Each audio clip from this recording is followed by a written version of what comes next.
Assalamualaikum warahmatullahi wabarakatuh. Anak-anakku, ketemu lagi dengan Pusat di pelajaran biologi. Pada kesempatan kali ini kita akan membahas KD 3.2, yaitu menganalisis berbagai bioproses dalam sel yang meliputi mekanisme transport membran, reproduksi, dan sintesis protein. Kemudian KD 4.2-nya membuat model tentang bioproses yang terjadi dalam sel berdasarkan studi. Tujuan pembelajaran yang akan kita capai adalah 3.1, menjelaskan mekanisme transport pasif, difusi dan osmosis. 3.2, menjelaskan mekanisme transport aktif. 3.3, menganalisis transport pada membran. 3.4, menganalisis sintesis protein untuk menyusun sifat morfologis dan fisiologis sel. 3.5, menganalisis reproduksi sel sebagai kegiatan untuk membentuk morfologi tubuh dan memperbanyak tubuh.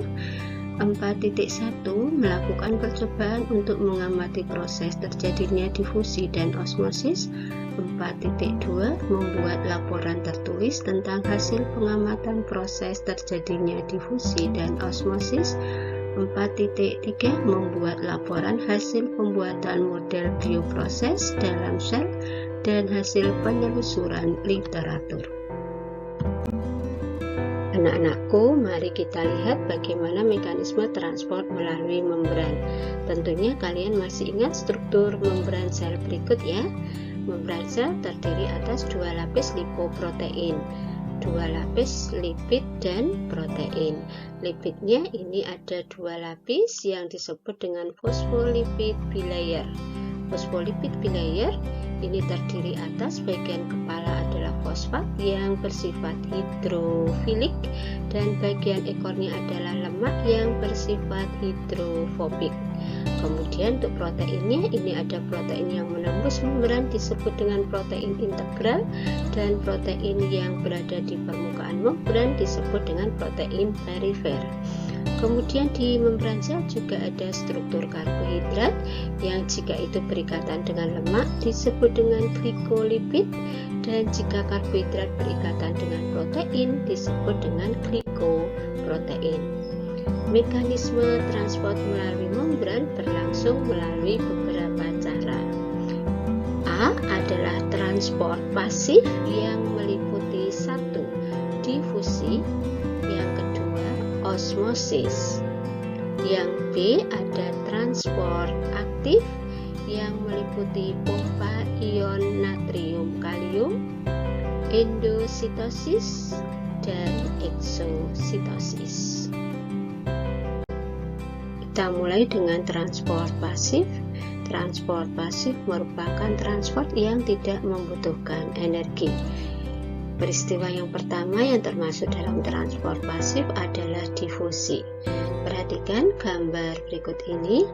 Kalian bisa lihat jika ada segelas air, ini sifatnya hipotonis, kemudian dimasuki segumpal gula yang bersifat hipertonis, maka yang terjadi adalah molekul gula ini akan menyebar ke dalam air sehingga terjadi larutan gula yang bersifat isotonis. Macam-macam difusi antara lain A. Difusi sederhana. Difusi sederhana merupakan gerakan acak suatu molekul dari daerah yang memiliki konsentrasi lebih tinggi ke daerah yang konsentrasinya lebih rendah. Proses difusi bergantung pada beberapa faktor antara lain temperatur atau suhu. Makin tinggi suhu, makin besar terjadinya proses difusi. Yang kedua, ukuran molekul. Makin besar ukuran molekul, makin lambat terjadinya difusi. Yang ketiga adalah konsentrasi. Makin besar perbedaan konsentrasi antara dua larutan yang berdifusi, makin besar terjadinya difusi. Yang keempat adalah media. Difusi di udara lebih mudah daripada difusi di dalam larutan. Dan yang kelima adalah luas permukaan. Makin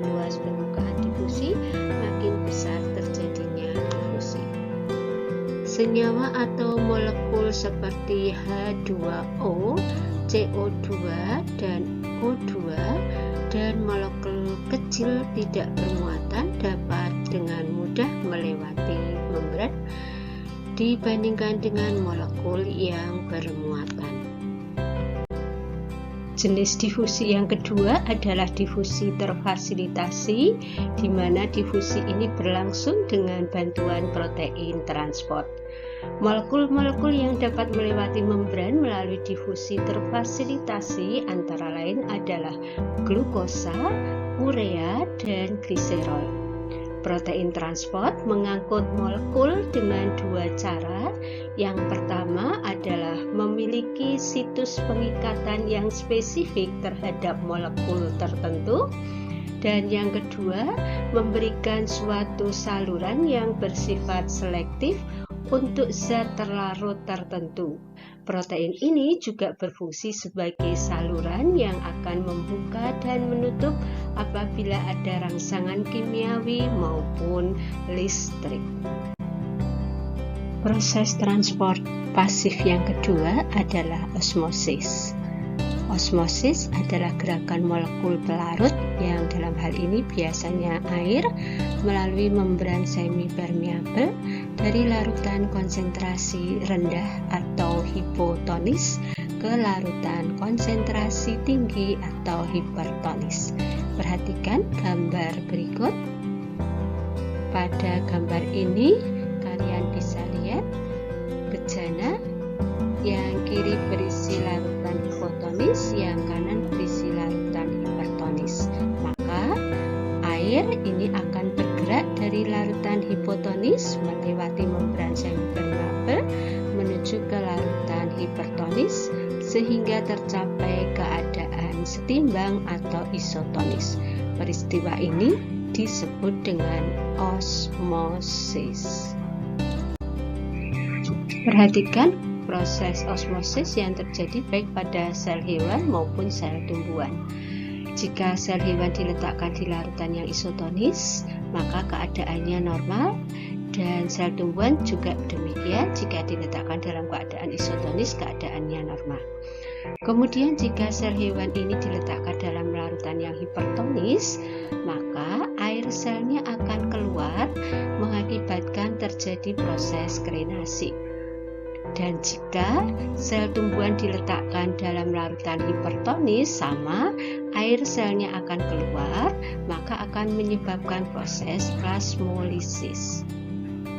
Sebaliknya, jika sel hewan diletakkan dalam larutan yang hipotonis, maka air dari luar akan masuk ke dalam sel sehingga mengakibatkan hemolisis.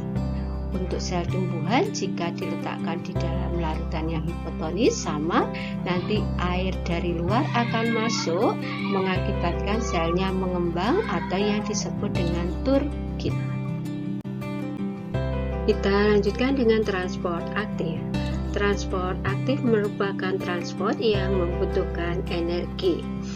Transport ini berjalan melawan gradien konsentrasi sehingga dibutuhkan energi tambahan dari sel yang digunakan untuk membantu perpindahan tersebut.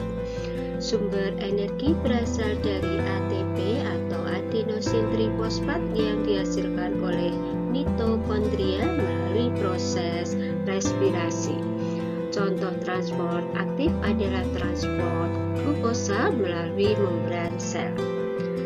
Macam-macam transport aktif yang akan kita bahas adalah 1. Pompa ion natrium kalium, 2. endositosis, yang ketiga eksositosis. Kita mulai dengan pompa ion natrium kalium. Perhatikan gambar berikut ini. Pompa ion natrium kalium merupakan gerakan pemompaan ion kalium ke dalam sel dan ion natrium ke luar sel. Konsentrasi ion natrium di dalam sel ini lebih rendah daripada di luar sel. sedangkan konsentrasi ion kalium di dalam sel ini lebih tinggi daripada di luar sel. Memasukkan ion kalium dan mengeluarkan ion natrium harus melawan gradien konsentrasi sehingga dibutuhkan ATP atau adenosin trifosfat dan bantuan protein integral pada membran sel. Setiap pengeluaran 3 ion natrium akan diimbangi dengan pemasukan 2 ion kalium. Yang kedua adalah endositosis. Endositosis merupakan pemasukan zat ke dalam sel dengan cara membentuk vesikula baru dari membran plasma. Endositosis terbagi menjadi 2 macam, yaitu fagositosis jika molekul yang dimasukkan berupa senyawa padat, dan pinositosis jika molekul yang dimasukkan berupa larutan. Mekanismenya adalah sebagai berikut. Sebagian kecil luas membran plasma terbenam ke dalam membentuk kantong. Begitu kantong ini semakin dalam, kantong ini terjepit membentuk vesikula yang berisi materi yang telah terdapat di luar sel. Perhatikan gambar fagositosis dan pinositosis berikut ini. Fagositosis merupakan proses endositosis di mana benda yang dimasukkan ke dalam sel berupa zat atau molekul padat. Proses makan pada sel darah putih atau leukosit merupakan contoh dari fagositosis. Pinositosis merupakan proses endositosis di mana benda yang dimasukkan ke dalam sel berupa zat cair atau larutan. Semua jenis sel hewan dapat melakukan pinositosis. Tahapan terjadinya pinositosis adalah sebagai berikut. Diawali dengan molekul-molekul medium kultur mendekati membran sitoplasma. Kemudian molekul-molekul mulai melekat menempel pada plasma. Hal ini terjadi karena adanya konsentrasi yang sesuai antara protein dan ion tertentu pada medium sekeliling sel dengan di dalam sel. Kemudian mulai terbentuk invaginasi pada membran plasma. Invaginasi semakin masuk ke dalam sitoplasma dan akhirnya terbentuk kantong dalam sitoplasma dan saluran pinositik. Kemudian kantong ini mulai lepas dari membran plasma dan membentuk gelembung-gelembung kantong. Yang ketiga adalah eksositosis. Eksositosis merupakan pengeluaran zat dari dalam sel dengan cara menggabungkan vesikula dengan membran sel. Eksositosis digunakan untuk sekresi protein seperti hormon atau insulin, serum protein, matrik ekstraseluler atau kolagen. Perhatikan gambar eksositosis berikut ini. Proses amuba mengeluarkan sisa-sisa makanan melalui vakuolanya adalah salah satu contoh eksositosis. Vakuola atau selubung membran melingkupi zat sisa makanan yang sudah dicerna. Kemudian selubung membran tersebut bergabung kembali dengan membran sel, sehingga zat sisa makanan akan dibuang keluar sel. Membran yang menyelubungi sel tersebut akan bersatu atau berfusi dengan membran sel. Cara ini adalah salah satu mekanisme yang digunakan sel-sel kelenjar untuk mensekresikan hasil metabolisme. Misalnya sel-sel kelenjar di pankreas yang mengeluarkan enzim ke saluran pankreas yang bermuara di usus halus. Kita Lanjutkan dengan bioproses yang kedua, yaitu sintesis protein.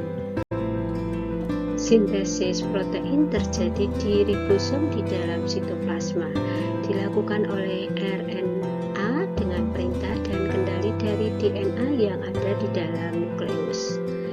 Untuk sintesis protein diperlukan bahan pelaksana, energi, enzim, dan lokasi sebagai berikut. 1.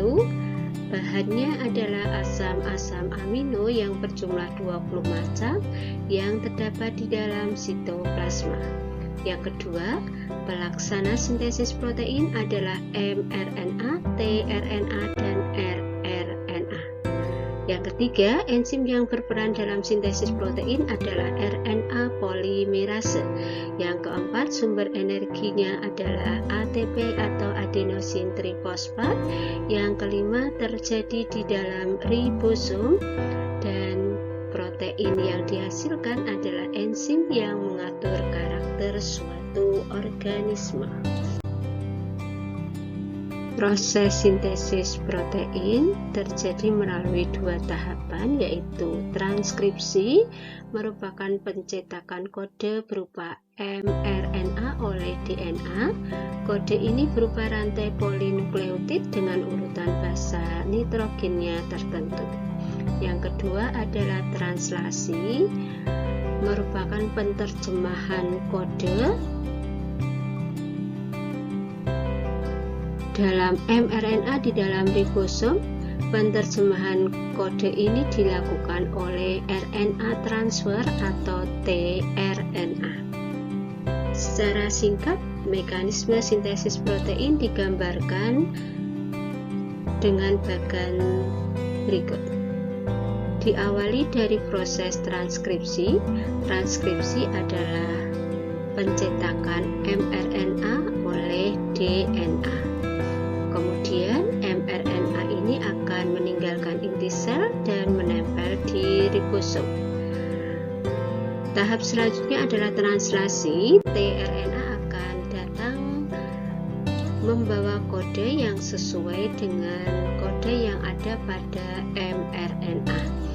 Kemudian terjadi proses translasi atau penerjemahan kode yang akhirnya akan membentuk polipeptida, dan polipeptida ini selanjutnya akan membentuk protein. Secara singkat, contoh proses sintesis protein adalah sebagai berikut. DNA punya dua rantai, satu rantai disebut dengan antisense dan rantai yang kedua disebut dengan sen. Jika urutan basa nitrogen pada DNA antisen ini adalah ATT, ATG, CCG, GTG, AGG, TGA, TAA, dan GAG, maka urutan DNA sense-nya adalah TAA, TAC, GGC, CAC, TCC, ACT, ATT, dan GTC. Ingat, pada DNA ini basa nitrogennya adenin atau A akan berpasangan dengan T atau timin, sedangkan guanin atau G berpasangan dengan sitosin. Kemudian DNA sense ini akan mencetak RNAD atau kodon atau mRNA. Kodon yang terbentuk memiliki urutan basa nitrogen AUU, AUG, CCG, GUG, AGG, UGA, UAA, dan CAG. Ingat, pada RNA ini pasangan basa nitrogennya A berpasangan dengan U karena dia nggak punya timin, dan C berpasangan dengan G.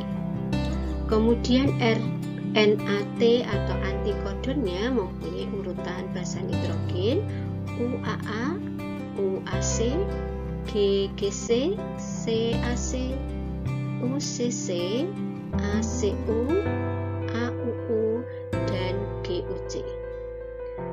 asam amino yang terbentuk ini nanti melihat pada urutan basa nitrogen pada RNA duta.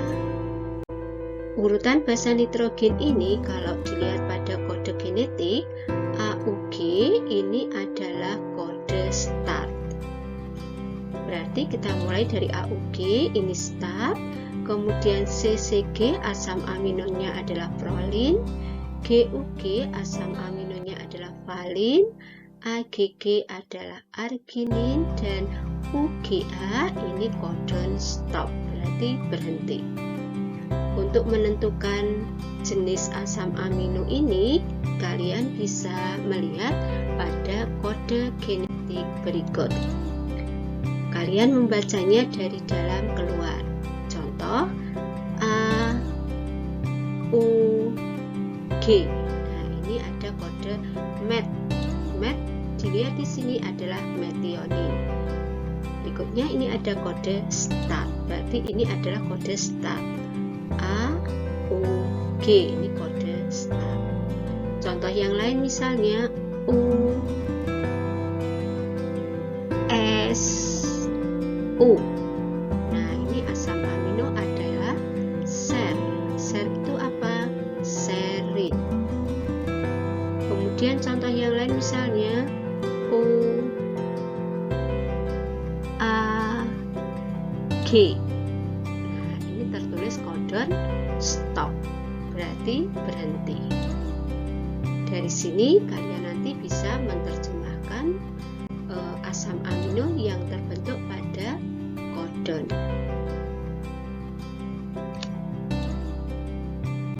Kita lanjutkan dengan bioproses yang ketiga adalah reproduksi sel. Tujuan dari reproduksi sel adalah untuk organisme uniseluler, reproduksi sel berfungsi untuk menghasilkan individu baru, sedangkan untuk organisme multiseluler, reproduksi sel berfungsi untuk pertumbuhan, memperbaiki jaringan tubuh yang usang atau mati, menghasilkan gamet dalam reproduksi secara seksual. Proses pembelahan sel biasanya didahului dengan siklus sel dan dilanjutkan dengan pembelahan sel. Reproduksi sel yang akan kita bahas adalah 1. Amitosis, yang kedua mitosis, dan yang ketiga meiosis. Yang pertama adalah pembelahan amitosis. Amitosis merupakan pembelahan langsung tanpa melalui fase-fase pembelahan. Sebagai contoh adalah pembelahan biner pada sel bakteri. Diawali dari kromosom bakteri yang menempel pada membran plasma, kemudian bagian DNA kromosom yang menempel mengalami replikasi atau penggandaan. Selanjutnya sel mulai membelah dan terbentuk 2 sel anakan.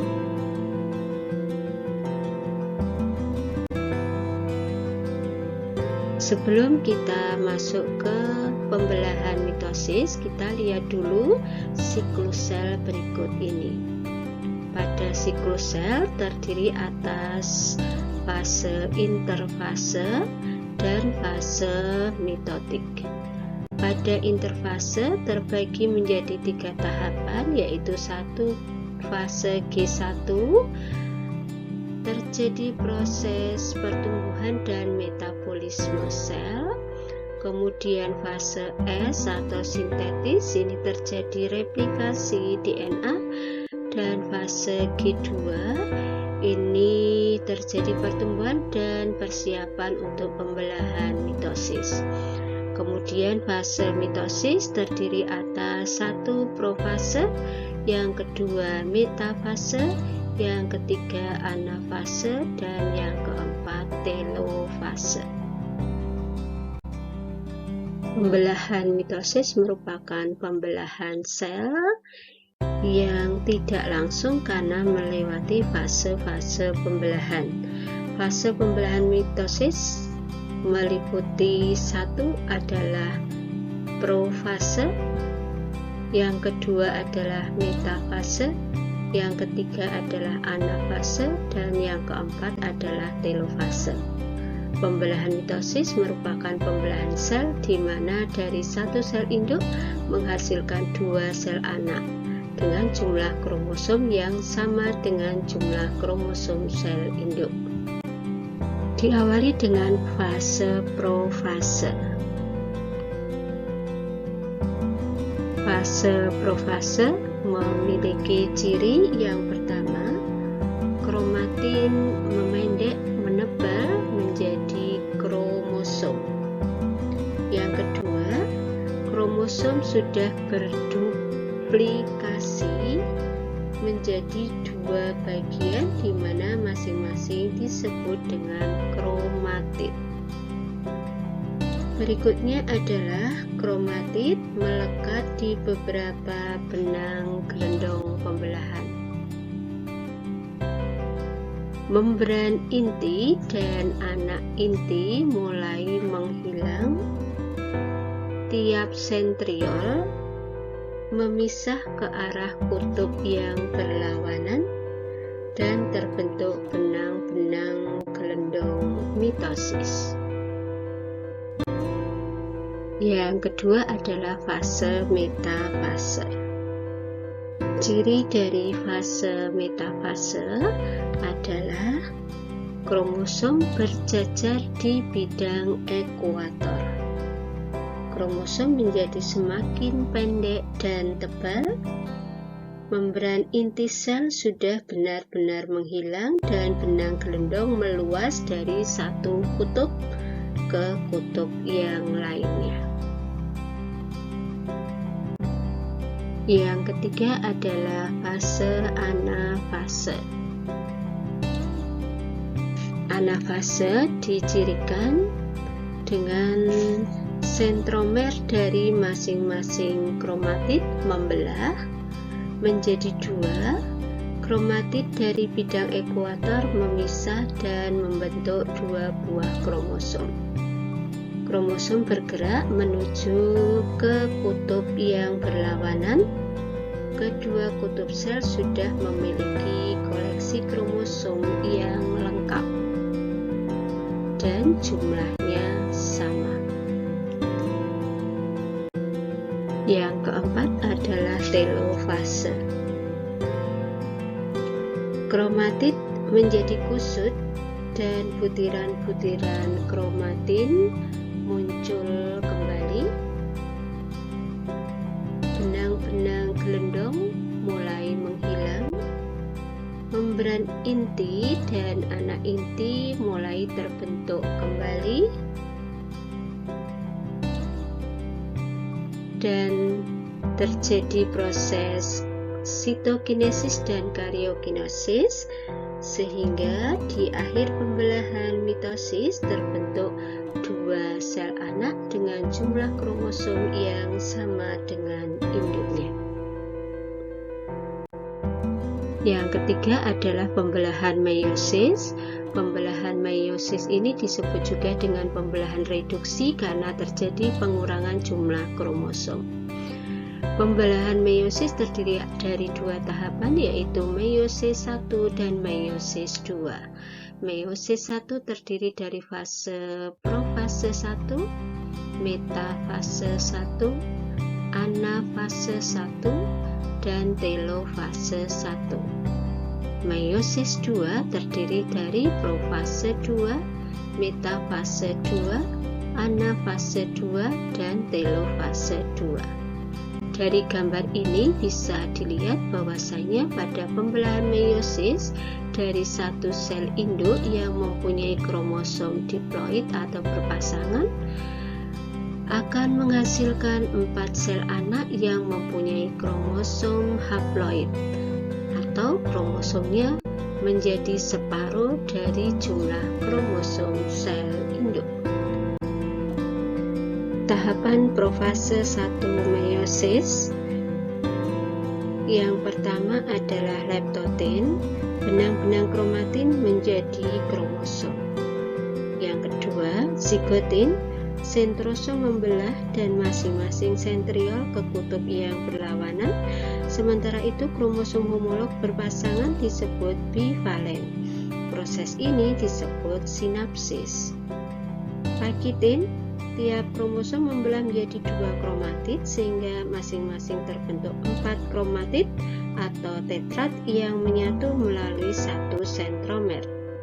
Diplotin, kromosom homolog memisahkan diri dari pasangannya, terjadi kiasma dan crossing over. Diakinesis, sentriol berada di kutub yang berlawanan, terbentuk serat gelendong, membran inti dan nukleolus mulai lenyap. Kita lihat ciri dari pembelahan meiosis. Yang pertama, meiosis 1 terdiri atas 1 profase 1. Pada fase profase 1 ini, kromosom homolog sudah terbentuk, kemudian membran inti dan anak inti menghilang, dan sentriol berpisah masing-masing bergerak ke kutub yang berlawanan. Dilanjutkan dengan tahap yang kedua, yaitu metafase 2, di mana kromosom homolog berjajar berhadapan di bidang ekuator. Fase yang ketiga adalah anafase 2, kromosom homolog memisah dan masing-masing bergerak ke kutub yang berlawanan. Dilanjutkan dengan fase yang keempat, yaitu telofase 1. Pada telofase 1, kromosom homolog sudah sampai ke kutub dan terjadi proses sitokinesis.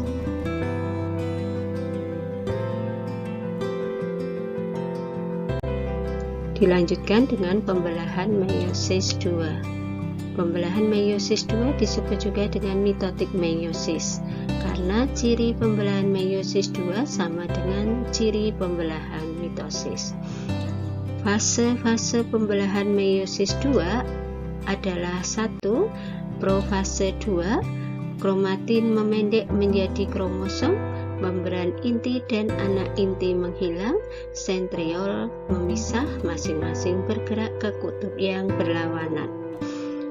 Metafase 2, kromosom berjajar di bidang ekuator. Anafase 2, kromosom memisah, masing-masing kromatid bergerak menuju kutub yang berlawanan. Telofase 2, kromosom sudah sampai di kutub, kemudian berubah kembali menjadi benang-benang kromatin. Anak inti dan membran inti mulai muncul kembali, benang gelendong menghilang, terjadi sitokinesis dan karyokinesis sehingga dihasilkan 4 sel anak yang mempunyai jumlah kromosom separuh dari jumlah kromosom sel induk. Berikut kita lihat perbedaan pembelahan mitosis dan meiosis. Yang pertama, tempat terjadinya mitosis di sel tubuh atau sel somatik untuk tumbuhan di jaringan meristem. Meiosis terjadi di kelenjar kelamin atau gonad. Yang kedua, tujuan pembelahan. Mitosis memperbanyak sel, meiosis mempertahankan jumlah kromosom. Yang ketiga, jumlah kromosom sel anak. Mitosis sama dengan sel induk, meiosis setengah jumlah kromosom sel induk. Yang keempat, jumlah pembelahan. Mitosis 1 kali, meiosis 2 kali. Yang kelima, sifat anak dengan induknya, yang mitosis sama atau identik, yang meiosis tidak sama atau tidak identik. Yang keenam, hasil akhirnya untuk mitosis 2 sel anak yang diploid dan meiosis 4 sel anak yang haploid. Yang ketujuh, rekombinasi kromosom. Mitosis tidak terjadi crossing over atau pindah silang, sedangkan meiosis terjadi crossing over atau pindah silang. Sekian pembahasan kita tentang bioproses. Terima kasih atas perhatiannya. Wassalamualaikum warahmatullahi wabarakatuh.